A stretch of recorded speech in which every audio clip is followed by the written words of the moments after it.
नमस्कार, मेरा नाम है सुनील कुमार और आप देख रहे हैं तलाश टीवी। गढ़वा में चुनावी माहौल इस तरह से बढ़ा हुआ है कि लोगों के पास, प्रत्याशियों के पास समय नहीं रह रहा है। ऐसे में दीपक शर्मा जो हैं, जो अध्यक्ष पद के प्रत्याशी हैं, वो लगातार कैंपेनिंग कर रहे हैं, लोगों से मिल रहे हैं, अपने पक्ष में वोट करने के लिए कह रहे हैं। दीपक शर्मा के पास चूँकि समय का बहुत अभाव था, अभी इनसे थोड़ा सा समय लिए कार में चलते चलते ही थोड़ा हम लोग को शूट करना पड़ रहा है। दीपक जी, तलाश टीवी में आपका स्वागत है।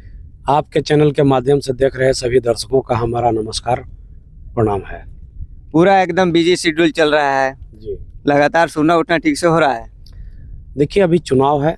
चुनाव के समय में जो चुनावी का जो शेड्यूल है, सुबह 7 बजे से रात को 10 बजे तक, 10 बजे तक तो नहीं, 9 बजे तक अभी हम लोग पूरे क्षेत्र में भ्रमण करते हैं, क्योंकि उसके बाद आगे का भी दूसरे दिन का भी रणनीति तैयार करना होता है। और इसलिए 10 से हम लगता है कि 12 बजे तक हम लोग जग जा रहे हैं और आगे का रणनीति तैयार हो रहा है। अच्छा, तो अब तक कहाँ कहाँ आप लगभग कर चुके हैं और किस तरह का रुझान देखने को मिल रहा है? देखिए, जिस विषय को लेकर के हमने लड़ाई को तेज किया है, खासकर गढ़वा में नगर परिषद में भ्रष्टाचार का आतंक जो है ना, उस चीज को दीपक शर्मा समाप्त करना चाहता है। कोई न कोई व्यक्ति वो आएगा जो ईमानदार होगा। जैसे अभी गढ़वा में उपायुक्त है, हर विषय को आवेदन के साथ वो जांच करवा दिया। उन्हीं के आदेश के बाद ये आपके 84 को जो दुकान बना कैसर हिंद का, उसका जांच हो गया। और दूसरा देखेंगे कि सनपुरवा तालाब का भी जांच हो गया, 1,44,00,000 का घोटाला हो गया, उसकी भी जांच रिपोर्ट हमारे पास आ चुकी है। ये चुनाव आ गया, नहीं तो अभी हम लोग PIL इसको दर्ज कर दिए रहते। अच्छा, जब आप लोगों से घूम रहे हैं, शहर तरफ जा रहे हैं, अभी फिलहाल आपका टक्कर किससे समझा जाए? मार्केट में जो बाकी प्रत्याशी हैं, उसमें आपका टक्कर किससे होने जा रहा है? देखिए, दीपक शर्मा के टक्कर में कोई व्यक्ति सामने है ही नहीं। यहाँ पे जो बाजार, चुनाव को ऐसा बाजार की तरह लोग सजा करके रखा है। बड़ा बड़ा कटआउट, बड़े बड़े होर्डिंग, बड़ी बड़ी गाड़ियाँ, ज़्यादा साउंड में आवाज़ें भी चल रही है। कई लोग 4 गाड़ी परमिशन है, 4 गाड़ी के साथ भी कई एक्स्ट्रा गाड़ी भी बिना परमिशन के चलाए जा रहे हैं। इसके साथ दुर्भाग्य देख लीजिए कि ये दलीय आधार पर चुनाव नहीं हो रहा है। इसके बावजूद भी यहाँ के पूर्व मंत्री, उनके पूरे काफिला और यहाँ के वर्तमान में विधायक, उनके पूरे टीम के लोग, इसके अलावा रांची से भी कई उस दल के लोग चुनाव मैदान में कैंपेनिंग का हिस्सा बन रहे हैं। लेकिन अब प्रश्न ये उठता है कि जब दलीय चुनाव नहीं हो रहा है तो आखिर इतने संख्या में क्यों आ रहे हैं? दूसरा, ये आचार संहिता का भी उल्लंघन का मामला है। इसलिए मैं कह रहा हूँ कि 6 लाख एक प्रत्याशी को खर्च करने का लक्ष्य दिया गया है। लेकिन जो अब रांची से जो उनके नेता आ रहे हैं, क्या उस गाड़ी का खर्च और उनके खाने पीने का, ठहरने का खर्च उस प्रत्याशी के साथ जुड़ेगा? ये निर्वाचन आयोग को ये काम करना चाहिए। ये निश्चित रूप से ये यहाँ पे पूंजीपतिवाद जो है ना, इस नगर परिषद में हावी हो चुका है। और जो गरीब परिवार के लोग हैं, जैसे हम लोग, पैसे पर दीपक शर्मा चुनाव नहीं लड़ रहा है। निश्चित रूप से गढ़वा का जो मूलभूत विषय रहा है, उन विषयों को लेकर के दीपक शर्मा हमेशा आवाज उठाया है, विरोध किया है। और विरोध इस ऐसे समय पे किया है कि ताकि जो रिपोर्ट आया है, रिपोर्ट इसको अंजाम तक पहुंचा सके। इसलिए जब नगर परिषद में जब पैसा नहीं होगा तो विकास की किरणें हर व्यक्ति के घर तक या हर वार्ड तक नहीं पहुंच सकता है। यहाँ लूट इस तरह से मचा हुआ है। यहाँ का चाहे वो कार्यपालक पदाधिकारी हो या यहाँ का निवर्तमान अध्यक्ष हो, उपाध्यक्ष हो, ये सभी लोग इस भ्रष्टाचार के आकंठ में पूरा चाशनी में डुबकी लोग लगा रहे हैं। अभी जस्ट हम लोग जब क्रॉस कर रहे थे, हम लोग के बगल से ही वो दानो नदी से हम लोग गुजरे, अभी उसके पुल से होकर के, ये पूरी तरह से कचरा से भरा हुआ है। आपका क्या मॉडल होगा, कैसे सुधार कराइएगा इसमें? देखिए, हमारा सबसे पहला काम होगा, हम काम के और पहले आप इसको देख लेते हैं, नदी वाला जो बात कहे, उसमें इधर से घुमाइएगा भाई साहब थोड़ा। नदी हम लोग अगर नदी पहुंच जाए तो उसको दिखाते ही चलेंगे। तो सबसे पहला काम, दीपक शर्मा को अगर गढ़वा की जनता ने अपना आशीर्वाद, स्नेह, प्यार दिया और अध्यक्ष बन गए, तो सबसे पहला काम कि जो कैसर हिंद के जमीन पे जो 84 दुकानें बनी है, उसमें बुलडोजर लगवा करके पहले तोड़ करके उसको मैदान करेंगे। बिल्कुल मैदान करेंगे। और उसमें चिल्ड्रन पार्क था और बच्चों का जो अधिकार इन लोगों ने छीनने का काम किया है, उन बच्चों का अधिकार दीपक शर्मा लौटाने का काम करेगा। और थोड़ा धीरे चलेंगे ना, हम लोग को नदी का भी एक सीन थोड़ा दिखाना है ना। अच्छा, उसको बताइए पहले, उसके बाद नदी का चर्चा तो थोड़ा। चिल्ड्रन पार्क, अत्याधुनिक चिल्ड्रन पार्क बना करके हर बच्चे को अधिकार जो था उसमें देने का दीपक शर्मा काम करेगा। अच्छा, आपको थोड़ा रोकेंगे, उस पर चर्चा करेंगे। थोड़ा सा जितेंद्र दिखाइएगा, यहाँ देखिए दानरो नदी जो है, नदी का सीन थोड़ा दिखाइएगा। ये दानरो नदी है, गढ़वा का लाइफलाइन है, और यहीं पर थोड़ा दूर में उधर जाइएगा तो कचरा डंपिंग वाला बना हुआ है। इधर जो है इस साइड देखिएगा तो इधर भी नदी में उसी तरह से कचरे पड़े हुए हैं। दीपक जी, आपसे ये हम समझना चाहते हैं, अगर आप आते हैं चुन करके डंपिंग यार्ड को लेकर के, क्या कीजिएगा, और यहाँ जो साफ सफाई की व्यवस्था है, नदी के लिए आपका क्या सोच, हम जानना चाहेंगे। ये जो मामला अभी आपने उठाया, ये मामला ई फाइलिंग के अंतर्गत एनजीटी को दीपक शर्मा फाइलिंग कर चुका है, केस वहां चल रहा है, और पार्टी गढ़वा डीसी को बनाया गया है, कार्यपालक पदाधिकारी को बनाया गया है, और झारखंड प्रदूषण बोर्ड के अध्यक्ष को भी बनाया गया है। तो हमारा ये कहना है कि शहर के जो एक नाम मात्र का ये दानरो नदी है, जो सबको जल देने का काम करता है और जल स्तर को बढ़ाने का काम करता है।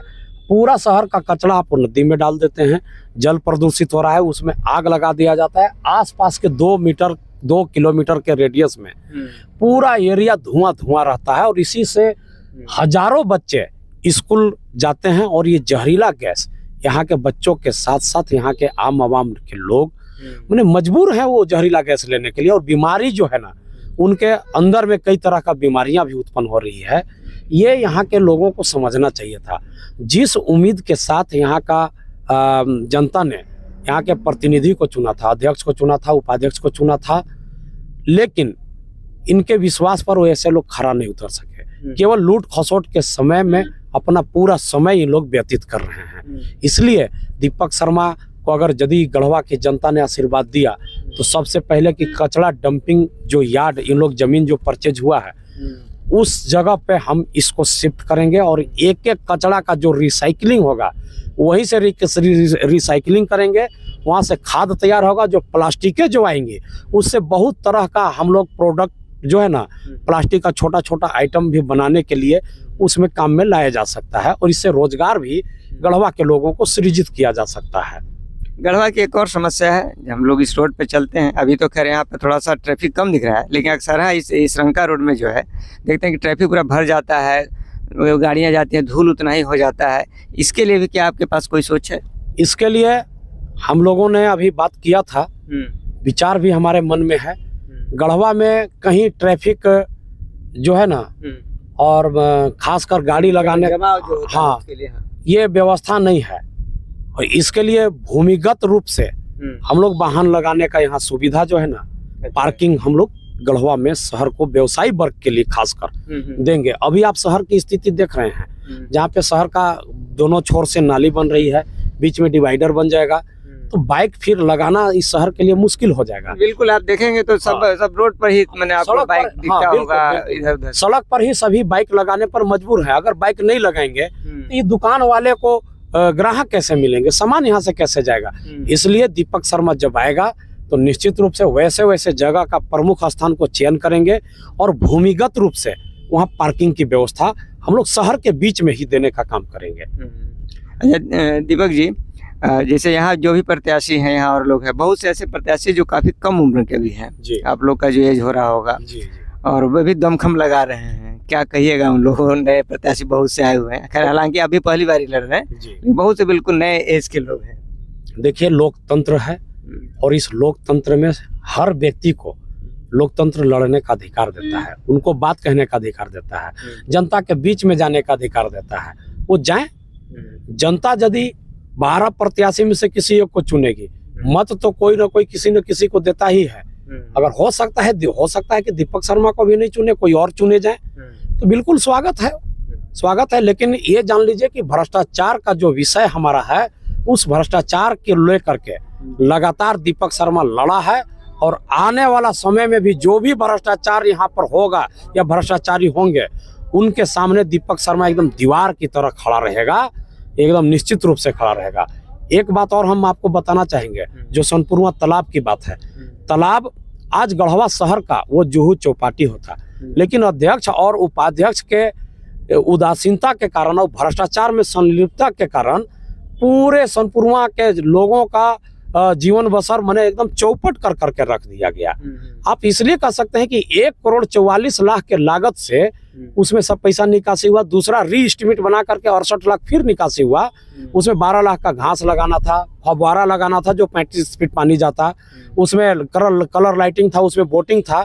इतना कुछ हुआ नहीं। अगर ये सारा चीज होता तो आज सैकड़ों लोगों को वहां पर ठेला लगता, खोमचे वाले, पार्क वाले, पानी पूरी वाले, चाउमीन वाले, चाट वाले, 100 लोगों को कम से कम रोजगार सृजन होता। और वहां पर जो घर है उस सभी का घर का दुकान भी आज रेंट में लगता है, या तो दुकान खुद वहां के लोग खोल सकते थे।